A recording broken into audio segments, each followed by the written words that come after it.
Hi, everybody. Welcome back to another episode of Awaken to Your Soul Path. I am your host, Barbara, and today I am joined by the fabulous Amanda Quick. And we will be talking about a very important topic, a very on point topic for the period that we are going through. And it's spiritual healing after trauma. I've been looking forward to this talk, Amanda. So thank you so much for joining me today. Absolutely. Thank you for having me.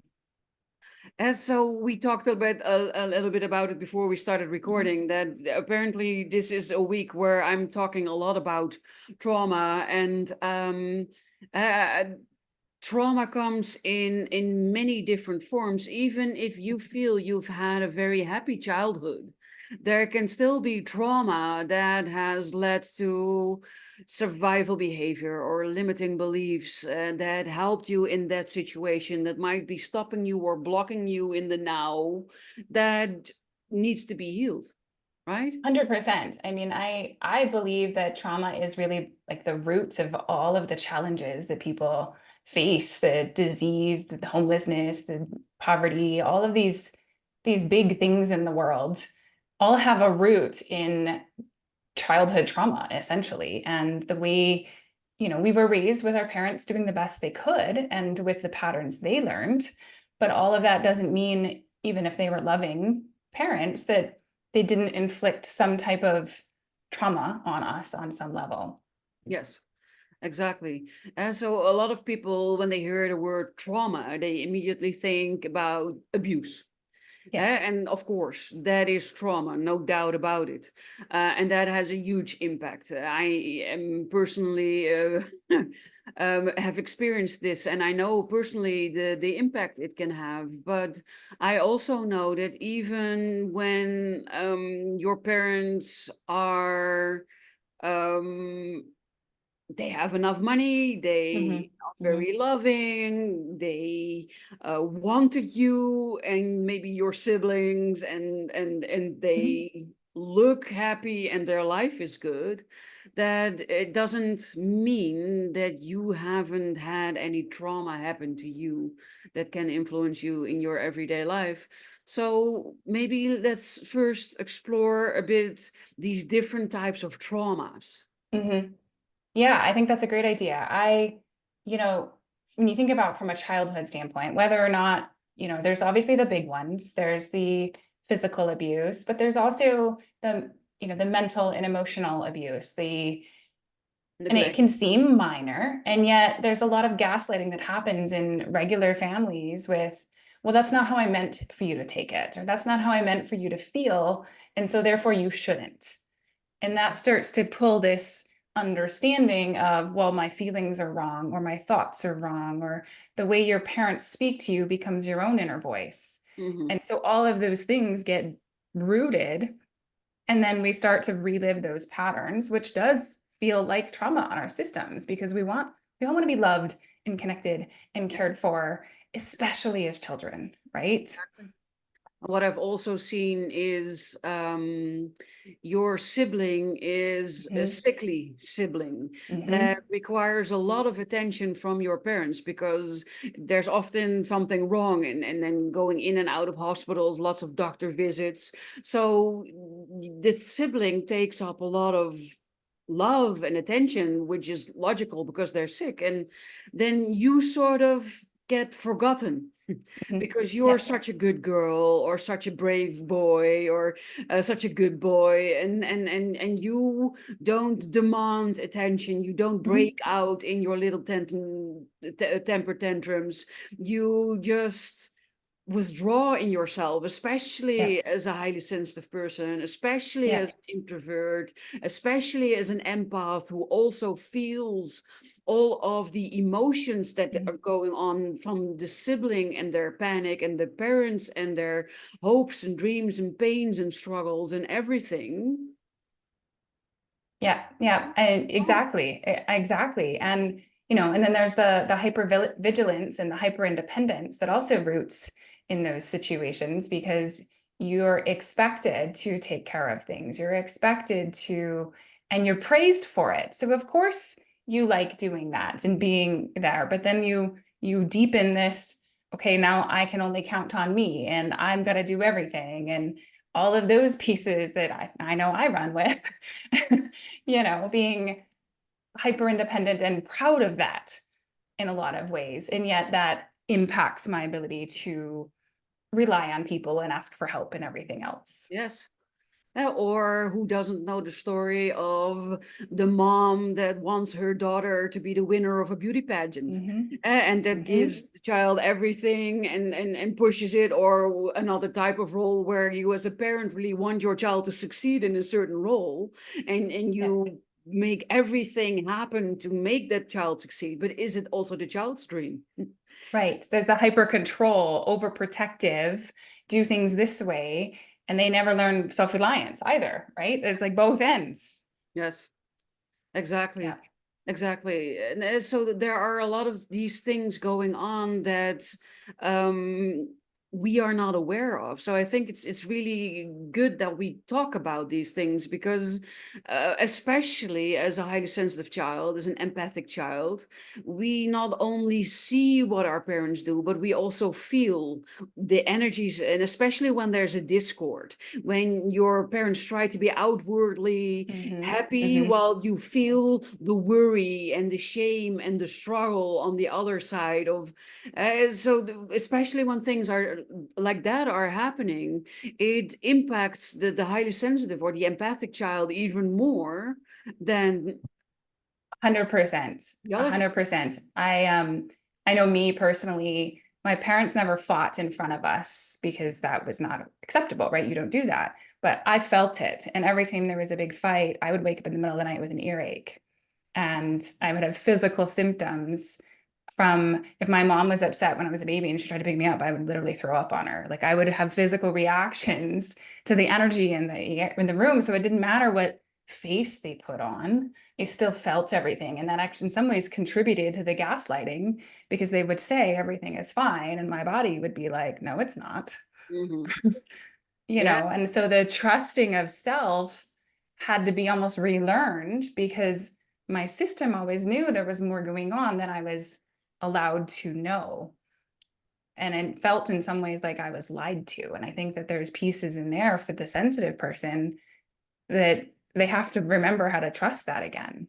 Yes, so trust and is a very big issue with this because you're getting mixed signals and it Hmm. doesn't make any sense and you are not equipped and capable of making any sense of it yet. So we either just park it somewhere and shut down or not look at it, which causes trauma later, or it confuses us and then we get confused about our role, or maybe I can imagine even our gender. I'm not sure, but it has a huge Yeah. impact on us even more than parents realize. And I don't know where that happened. I call these the rules, the bullshit rules of life, the bullshit rules of society, where it is in general accepted to lie to a child. Yeah. It was almost accepted, expected, right? Right? Those are children are not capable of comprehending the truth. And so, in which, I think that's the lie because way they might not have the information for all of the details, they do need the truth in a way they can actually digest. Yes. And, it's, I think that's one of the biggest failures, so to speak, of the last 100 years of parenting in a lot of Yeah. ways. Exactly, because I remember I was, I think, 11, something, 12 maybe, and my grandmother had always been sick. So my grandfather was the one that always took care of her, did grocery shopping, cleaned, did Hmm. everything, because my grandmother couldn't even get out of the chair. And then I remember being told that my grandfather was sick, and then for me, within 3 weeks, he died. And I was so incredibly angry with him for leaving my grandmother alone, for stopping being her caretaker, for just giving up. I thought you were supposed to be fighting. You're supposed to be there for her. So I was very angry. And it wasn't until a lot later where I learned that my grandfather had already been sick for a long time. They had just not told me Right. because probably they thought I couldn't handle it, or that I was too young, or whatever thing. And I think it came from a good place, a place of wanting to protect me. But what it did to me was missing the fighting part. Yeah. And Yeah. thinking, okay, so you're Yeah. sick and you give up and you die within 3 weeks? Yeah. And that protecting thing happens in so many of these places. These, my mom tried to protect me from the truth about her relationship with my father, and then he up and left. And I blamed her, not understanding that there had been years of abuse. Right. Exactly. And that then repeated in my life over and over until I had an even bigger trauma and experienced it myself. But her belief, that even the like therapist's belief at the time, was you don't give that information to the child. That's Yep. inappropriate to share. And Mm. now I don't think the entire level of detail would have been entirely appropriate, but more truth behind what had been going on Yes. would have opened my eyes even a little bit to being like, oh, all those times I didn't feel good, that was me reacting to. I actually did know what was going on instead of being lied to, essentially, to Yes. protect me. Exactly. Exactly. So indeed, you don't have to share the gory details, but children can take a lot more than you give them credit for. And just be Yes. honest. If they had Yes. said your grandfather has become ill and it has the potential of becoming extremely serious, but he's Yeah. doing everything he can to prevent that from happening. Right. Then you would have been like, okay, well, that's great. And maybe we'll give him space or we'll check in on him differently. And then when he up and dies in 3 years instead of 3 weeks, you would have been like, oh, well, this makes sense. Yes, exactly. And I think that this, and that's why I call them rules, are the truths and the Mhm. rules and the way things are supposed to be done, that have been handed down from generation to generation. And Yeah. I think that originally they came to life because it made sense in that situation, or in that specific situation with that specific person. It probably was okay. So one of the beliefs that was a real blocker in my family was, you don't talk about your dirty laundry, you don't air your Mm. dirty laundry. Mhm. And so That's a you, big one. That's yeah, a big you one. never talk about anything that goes on behind closed doors. Mhm. And it keeps you isolated and separated from everybody. Well, you think you're completely alone. And you Yes. think when the big things happen to you, which they happen to everybody, it doesn't always look the same, but everybody has something big, challenging. Everybody has somebody close to them who's passed on. Everybody has somebody who's had illnesses. Everybody has betrayal in their life in some capacity. But if you face these things and you've never heard anybody talk about it, you think you're completely alone and you don't feel safe to talk about it. And you isolate further, further deepening this trauma pattern. Exactly. And that is why I think it's so important to talk about these things, to put it out into the open, for one, but also because I think social media has negatively contributed to this aloneness, because a Yeah. lot of people do the fake it till you make it, or only post the happy moments and look at Yeah. me being this, look at me being that, and look at me being happy, or the endless selfies that some people can produce, post seemingly of their so happy life. And I had a neighbor who did that, and then she just collapsed and had to be hospitalized, and had to take serious medication because she just couldn't cope, because she was constantly Mhm. playing a role Yep. that was not Yep. in line with who she was really and how she was really Well, feeling. exactly. And there's this belief that you should be faking it till you make it. You should put on this is how you end up succeeding. Yes. And it, at least for me personally, if I don't truly believe in what I'm doing, it doesn't work. The No. imposter doesn't work for me. And I've tried, because we all have on some level, we've all tried on different versions of self because we want the Exactly. things we see other people have. That, like, that's a really normal thing to do. And people also don't talk about the failures when you tried a thing that didn't totally feel right and it didn't work. And that's it, right? Because often they make you feel like you are doing it wrong, or Yeah.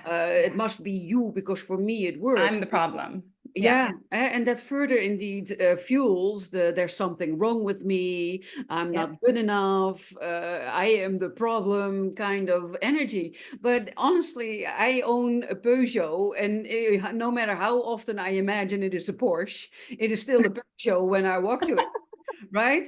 And it Yeah. doesn't drive any better, and it doesn't handle any better. How often I It's say true. I try to convince myself, no, I'm living the dream. This is a $500,000 Porsche, right? No, it's still a Peugeot. So those things don't work, but it's also with affirmations. If I keep telling Hmm. myself, I have 1 million in my bank account, $1 million is coming my way, it can arrive any minute, and then a year later it still hasn't arrived, then I think, fuck this shit. This is not working for me. And it's so often put out there as Hmm. the Hmm. answer, the Yeah. solution. And I'm not dissing it, because I do think affirmations can work, but they need to be affirmations that can be true, that can be believed by you. Yeah. You have to believe in the possibility of it actually happening. Yes, Just saying the words at yourself only deepens your imposter. Because if you're saying, I'm a millionaire, and the other part of you unsaid saying, never in a million years is that happening, but I'm going to try, you're gonna counter manifest. Essentially, you're gonna do everything to prove your actual belief right, which means you're probably gonna have bigger money issues, not more money coming in, exactly. because you Because no don't matter, actually believe it. no, but also just saying to yourself, I'm a millionaire, doesn't stop the next bill from coming in, and you No. looking at your bank account and thinking, how the hell am I supposed to be paying this? But Exactly. I'm a millionaire, yeah. Who are we kidding? Right? So that's too far off. But you can Yeah. say, I am worthy of abundance. Hmm. I am Hmm. worthy of receiving the best Hmm. possible things in the world. Now that's something that you can believe in if it's actually happening. That's well, what we're talking about. But it's the way you use it. But that's Hmm. often not said, and No. you only get half of something, and Yeah. then when you apply it and it's not working, then it's you.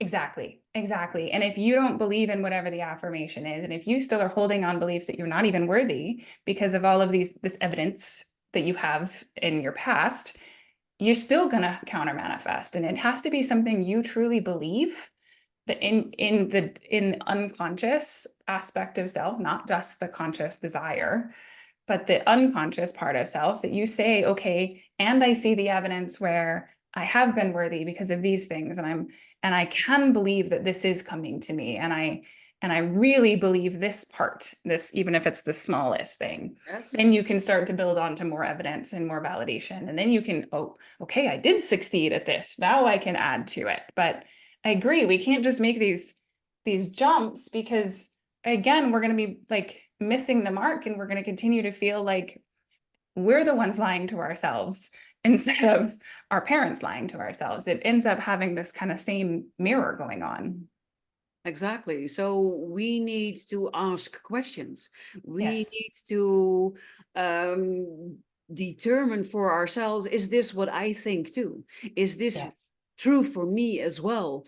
And if you want to rewrite your money story, for instance, and you are not in a place where you can say any form of that you're Hmm. worthy of receiving it, then you definitely have trauma, and we definitely need to talk, because there's a lot that you need to heal. But then maybe you can say to yourself, other people have made money off of the Mhm. things that I want to do. Other Yes. people have sold these products for good money and made good money with it. So it Mhm. must be possible to make money with this. Other people have started a business very Mhm. similar to the business that I am having or Mhm. wanting to start, and they've been hugely successful with it. So logic stands to reason that it could be possible for Yes. me too.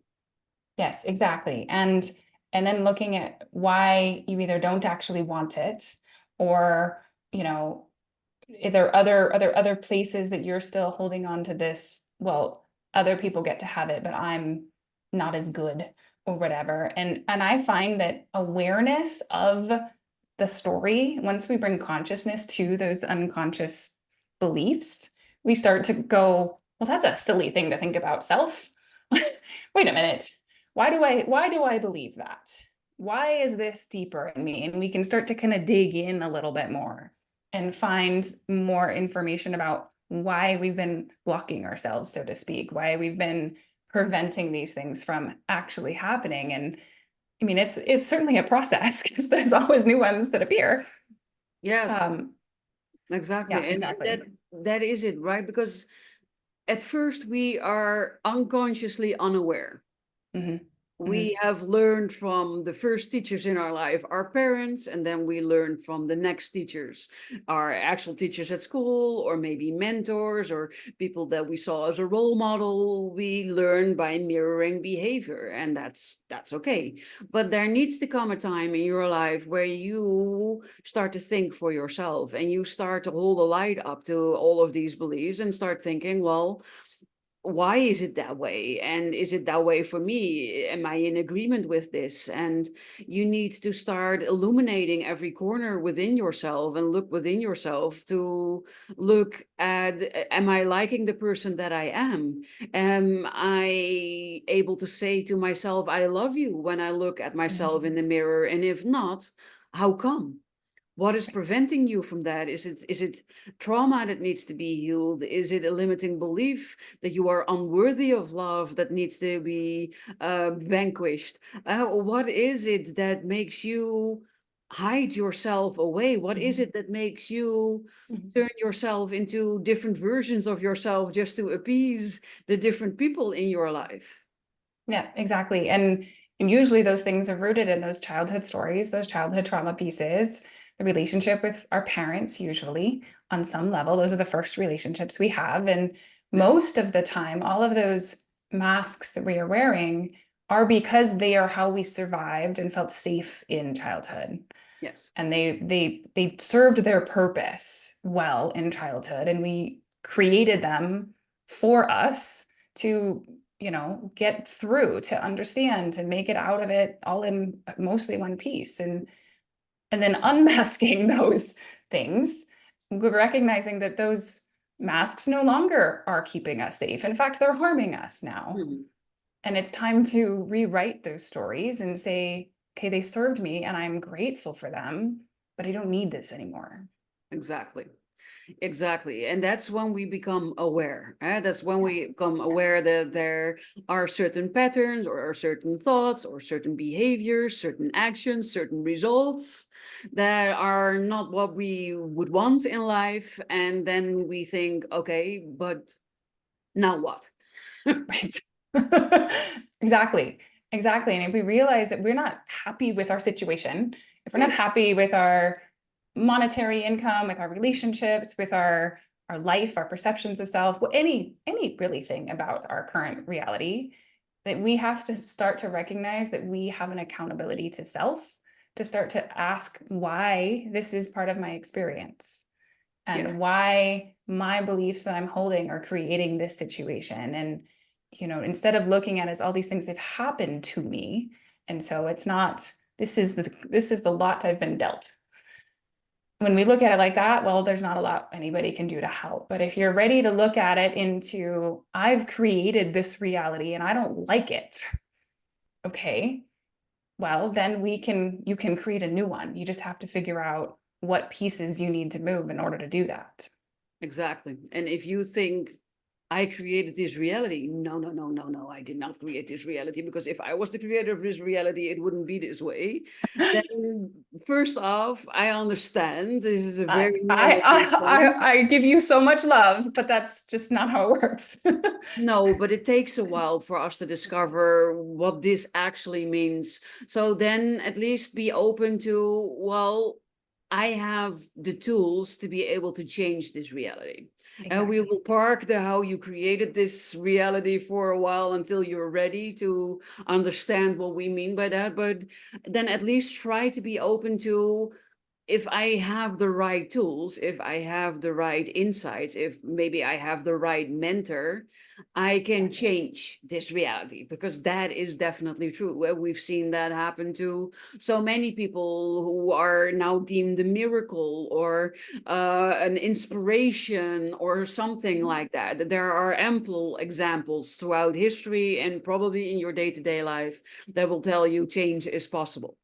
And so that's the first step, becoming aware, and then also deciding for yourself, enough is enough. Mhm. I am Yes. sick and tired of always feeling sick and tired. I am sick and tired of always having the same lousy results. I am sick and tired of having to live my life this way. And if I had anything to say in it, it would stop right now. That is the first step that you need to do. And then, of course, the next steps is, okay, but then how do I change it? So what are some of the things that have really helped move the needle for you in sense of Yes. spiritual healing? So for me, obviously the big awareness that I can change it, but I have to understand the energy that I'm still holding on to. So I've had really big traumatic experiences in my life, and I have many situations where I've shifted very quickly in my beliefs. And one of the biggest ones was going through my divorce with my ex-husband, and it was a very high conflict divorce. I won't, we don't have time to tell the backstory there, but I was feeling very unsafe for my children. And it felt like there was nothing I could do to change it. That's the lot I was being dealt. This was too bad. The choices had been made. But what happened is I was actually shown by a healer that I went to go see that I had not, even though I was taking all of these actions towards this outcome I said I wanted, I hadn't actually decided on a energetic level that I was completely done with him, because a part of me didn't want the situation. I wanted my family back. I didn't want to believe any of this was true. And Hmm. so I was actually holding multiple trajectories open. Yeah. And I was counter manifesting with myself, saying, this is what I want because of all of this evidence, but I can't create it because of all these victim reasons, Mm. when part of me was also wanting this other thing. And I hadn't actually made a decision in myself of Yeah. what mattered to me, because I had this pattern of wanting to, heal the wounded man, right? Which came from my father and all of those things. And Hmm. so seeing that and being that having blasted in my face, what it did was instead of saying, okay, yes, I know I can change it, I saw everywhere I had created the situation I was in. I Hmm. had to take 100% accountability for the fact that I was in this high conflict divorce situation. Yeah. Instead of saying this is happening to me, it's like, I created this scenario. And I created this scenario because of all of the learned things that I had, but I created this. And if I can choose in this moment to be 100% done and actually choose a different scenario and choose it on an energetic level, on an emotional level, on a mental level, and on a physical level, on every single level of self, and take every single action, intuitively guided action, and I can deal with the fears and the emotions that they're coming through, and I can have the conversations with myself and go, no, I really do believe that my children and I deserve safety. I can hold on to that one. Hmm. And if I can hold on to that one and I can let all this other nonsense go, and I can see where I created it, I shifted my situation. I was one of the very fast, 6 weeks later, I had full custody of my kids. And it, for me, that accountability piece, while acknowledging the emotions and acknowledging the stories and acknowledging all of the things I was feeling, Hmm. helped me then take the physical actions that I actually needed to shift the physical reality experience. Hmm. Yeah, and you're saying something incredibly interesting there. Acknowledging what was happening, acknowledging what I was feeling, acknowledging the Yes, patterns that were playing a role. This is something that is very difficult for a lot of people.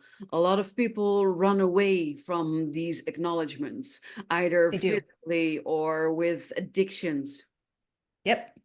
Yep, because it's too uncomfortable to say I had a part to play in this hugely traumatic thing in my life. You know, to actually take accountability for my choices in that situation that created this experience. And, you know, in my situation, it was unfathomable things. And yet I was end up in this situation that I still had a part in. And in order to get out, I had to take 100% accountability, not for my ex's choices, but for mine, for Yes. my choice to stay, to feel like I could help, to believe that my kids needed their father because of all of my wounding reasons. All of the stories and wounding and pieces. As an adult, I need to have accountability for those beliefs and for those steps. And as a child, no, we don't have the same level of self accountability because we're still reliant on our Mhm. parents. And so we can't look at a child saying they're choosing their situation. Like they are still learning to survive. But once you're in adulthood, you do have to take accountability for self, and you do have to take accountability for the choices that Mhm. you made. And you know, I bailed my ex-husband out of jail because of all of my wounding reasons. Like I had to take accountability for that choice. Mhm. So And that's the discomfort, I think. yes, for sure. And I'd like to play devil's advocate for a little bit because I know there are people out there that listen to this and think, yeah, that's so easy to say, but I've tried and I cannot do this. How do you do this? How do you start with this? Because Mhm. I want this, but I have no idea how to turn that into reality. What would you say to them? So I would say that you need to find somebody, first of all, that you feel safe with. And I don't mean just physically safe, they're not going to harm you, but I mean emotionally, mentally, spiritually safe with somebody who you feel like sees you on a different level. And if you don't know who this person is in your life, you know, that's where you can reach out to therapists, coaches, healers, whatever your version of that there is, but somebody who can see you on a different level and help ask those questions, because we don't want to see what we don't want to see. And we will block ourselves from those root things because we don't want to look at them. Yuck. Right. And Yes. so, you know, for me, I did go see a healer. It was an angel channeler, a psychic who looked at me and said, "This is the pattern you're repeating. You still haven't chosen." And I was Mhm. like, "How dare you say that?" Of course I have. I'm doing all these things. And she said, "No, you haven't chosen." And when she said it to me in a certain way, it just flashed. And I was like, oh my God, she's right. There Mhm. is a part of me that doesn't want this choice that I say that I'm making. And Yeah. in somebody who can reflect back at you and ask those deeper questions and who can put those kind of patterns together for you, where you Mhm. go, wait a minute, this is the same thing I did as a kid, or this is the same thing my mother did, and I'm doing what was modeled to me, or this money wounding is the stories that I heard from, you know, so and so, whatever. And Yes. they start to reflect those pieces. You start to go, oh, okay, I do see that I believed this and that this belief created this. And can I now be accountable for myself? And can I now take the hard step to do a different thing and Mhm. start to rewire my brain and start to process the emotions that come to the surface and start to go, who am I without all of that? Yes. And now that you've put it that way, finally see it. Or, oh, is that what you've been talking about? Now I get it. And that is so important. Of course, you can go at it alone and you might have some success. You might also have some setbacks. You never really know. It depends on the information that you get and how open and honest you can be with yourself. And that is Exactly. indeed where I agree with you, Amanda, where you would benefit from having someone who has gone through something similar, that Exactly. knows the ins and outs of it, and that it has an energy that you trust, where you feel comfortable with, and that can help guide you through this maze in a better and quicker way than you could ever be able to do for yourself. Exactly. Exactly. And, somebody you feel like you could actually cry with if it came to it. If they ask that question and the emotion comes up, you need to be able to express it and to move it. And, Yes. you know, finding those people is probably as big of a challenge as unraveling the thing, because we all have our wounding with different types of people and different types of things. And finding somebody who isn't going to project their stories and their things No. is not always easy. But I truly believe that that is part of why the healers are here, and part of why so many people are being called to step up in that way and to support, because we've been through the things. Yes. And we know we've got tools and things that we've learned, and we know that we've walked those paths and that we're not alone. We know that, and we want to help others come to that place within self and take back their creation power for their life. Yes. I couldn't have said that any better. Thank you. You're Yeah. welcome. And that is a big part of the why behind this channel, the why behind Mhm. these talks, right? Because Yeah. they were not around when I needed them, and I had to go a Yeah. lot longer route than you probably have too. So a big part is for you to know that you're not alone, and to understand what is happening, and to know what steps to be able to take. So Yes. that is a big part of the why, and the other part is indeed for people to get to know who I am, who you are, because of the Yes. way we are talking, because of the ideas that we're sharing. And I, for one, offer a free virtual coffee chat for anyone who wants to explore working together. And I can imagine you probably have something similar. Mhm. Yep. Yeah. If I, it's not on my website exactly, but if people reach out to me, I'm more than happy to explore whether they want to work together. I do also just offer one-off sessions if people just want to try out what it would be like to work with me, before they stepped into a larger container, and also helps me get to know if I feel like I can help you too, because Equally I important. think it's really important. And sometimes, you know, it's just that I can't quite connect. There's maybe other wounding there, but I don't want to sign somebody up to work with me when it's not going to be beneficial for either one of us either. No, exactly. It's an energy exchange. So that means it's a Exactly. two-way street, eh? And 100%. that's why I indeed also do the free virtual coffee chat, because Mhm. it is Yeah. important that you feel comfortable with me, and that you get a good feel with my energy and feel like I can help you. But I also need to feel like, yes, we are a good match. We are an energetic good match, and I have Mhm. what you need to be able to move Exactly. past or do. And if not, then I'd be happy to refer you to someone else I know. And that's the Yeah. beauty, I think, of stepping fully into who you are. There is no Mhm. competition. There's just Exactly. energy, and energy attracts like-minded energy. And sometimes it attracts energy that is not completely like-minded, and that we need to divert. Yeah. Well, and sometimes it's just you have the path that they need, right? You're just the stepping stone, and that's Yes, okay too. exactly.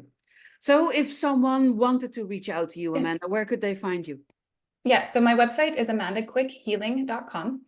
And I'm also on all the social channels at Amanda Quick Healing. And then if anybody wants to read my trauma story and my uncovering, my book is called The Sex Trafficker's Wife, and I have channels for The Sex Trafficker's Wife as well. Awesome. Thank you so much for sharing. No worries if you thought that went to by too fast, because it will be in the show notes, probably below this video. All the Okay. links and everything that we've been talking about will be there, so you can find it.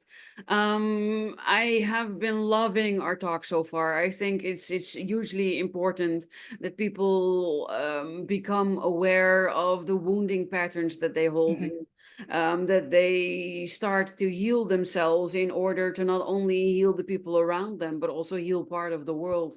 And we are at the cusp of a big change in this world, in this planet, and it's you have to do something.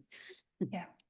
But I mean, the whole world is backed into the corner right now, right? That's the feeling of our situations where how bad does it have to get till we do something? That's the state of the world right now. Exactly. And so it's this pressure that's, and we all know the shift is here. It's coming. It's already started to move, but the larger collective hasn't shifted yet. And that's why we're all being called to have these conversations, to share our stories, to speak Yes. up about the traumas that have been hiding in the closets, to do all of those things, because we know that the more the collective starts to open these doors, the more the entire collective can start to move. Yes, exactly. So with that in mind, if you have a story that you want to share, please do so below this video. I would also love it if you could share your biggest insight or your key takeaway that came to you after listening to our talk here today. And it would mean the world to me if you could like this video and if you could also share it with your network, because you never know who needs to hear this talk today, and by sharing it you will be doing them and us a very big service. So I thank you in advance. I also thank you for your loyalty, for your unwavering support of the show, and for always tuning in and listening and participating. I love you. And lastly, you, Amanda, I loved having you on the show. I feel very grateful you were here today and for having this hugely beneficial talk with me today. Thank you so much for having me. This has been a really good, it's just amazing conversation. I'm really glad that I could participate. Yeah, me too. Thank you so much. All Again, right. everybody, thank you. And I'll see you again next week in another episode. And until then, have an amazing rest of your week and take really good care of yourself.